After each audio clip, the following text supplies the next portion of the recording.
But anyhow, that went past, and my wife had to go back to work, and then I was left on my own with my thoughts. And one of the first things I did was I just needed to write down what had happened, and I put together a page on the web, really just sharing with people what had happened, as much for myself as it was for anything else. And I put pictures of David there and videos and things, and although it was hard, it was not too hard. But the strange thing is, I was expecting things to get easier the further away from his death that we come, but it doesn't. It seems to get more difficult. I find it more difficult to see a picture of him now, not easier. The video that I'm on about with his music, I find very difficult to watch. His younger brother, he sometimes wants to play David's music and plays it too loud, and over the Christmas he did it. He got drunk and he did it for 2 hours and was unreasonable, and I ended up having to walk out of the house because I just couldn't cope with it. But it was my youngest son's way of wanting to celebrate with his brother. But for me it was just almost unbearable. And then there are times when I go on the computer and I'm looking for something, and there comes a picture of David, and again it just brings back things that of our loss, really. And certain times of the day, you see, David always would pop home, usually in the early evening, and say, I've come to do my washing, Dad, and off he would go, put his washing in and come and sit down, and you almost get like flashbacks of this, almost as if he's there just for seconds. And they always take me off guard, always catch me off guard, because they're sort of times that are vivid in my memory. And then there are all the things that he possessed, all the things that we have around, and it's almost like things that I'd forgotten about years ago have happened. There's memories caught up in them. I'm not saying this in some mystical way, but you see an object and memories that you thought were long lost suddenly appear.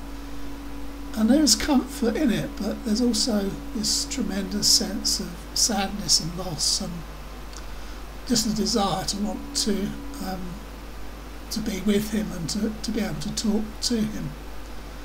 I think of the Sunday before he died, and he came around for dinner, and for Sunday dinner in the evening, and he did his usual thing. He sat and mucked about on his laptop while we sort of chatted. He talked about his plans for the future, how he was going to go back into his art, about his bands, and the fact that they just completed it was in 2 bands, and they just completed a couple of albums. And he was always had his head screwed on, though. He just wanted to do it because he enjoyed it. He wasn't out to become famous, although if that had happened he would have been happy with it. It was just that he had so many things, and my memory is usually rubbish, but I can remember the details of that last few hours with David so vividly, as if they happened yesterday. And it's strange because there were things that I said to him that night I wouldn't normally have, almost as if we were being prepared for the loss. Things like telling him how proud we were of him and things, and even seeing him down the garden path, which I wouldn't normally do. I wouldn't normally even go to the door. And it's things like that. But as the time goes on, you do have to find ways of distracting yourself. I'm not sure the pain at this point in time is any less. There are still many questions, and we still have the trauma of having to go before the coroner and to hear what the coroner has found. We know the police have wound up their investigation, and we do know that David was over the alcohol limit by quite a lot and was drunk at the time. Another thing he talked about not being happy with in his life and wanting to give up, but finding, because his friends always wanted to go out drinking, he just couldn't say no. So yeah, I mean, dealing with grief, how do you deal with it? I think you just have to work through it. It's a process that it isn't easy to get through, but I'm fortunate I have family who love me and who I love, and we support each other, and we haven't removed David from our memory, but at this point in time there are parts of us that are still very, very, very tender, and there are things that can set us off, or at least me, very easily. I'm one of these men who can be quite emotional. I'm not frightened of showing my emotions, and I know that in the past has been looked down on a weakness, but hey, who cares? That's me. And if anyone goes, it's usually me. But we are working it through, and I want to say to other people who might find this video on YouTube that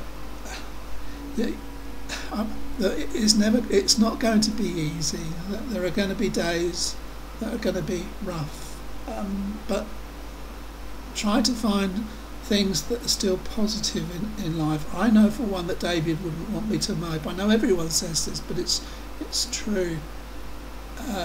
When they lose someone, I always know that the lost one wouldn't want them just to be always sad. Things, well, when you lost a child, I don't know whether the pain ever completely goes away, but there are good things to look forward to in life. From myself, if we hadn't had my little grandson and the joy of seeing him and him being totally oblivious of what has happened, I don't know that we would have made it through as well as we have.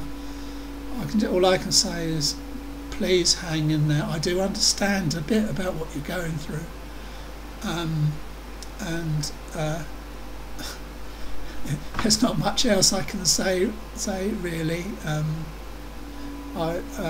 Just hang in, and know that you're not on your own.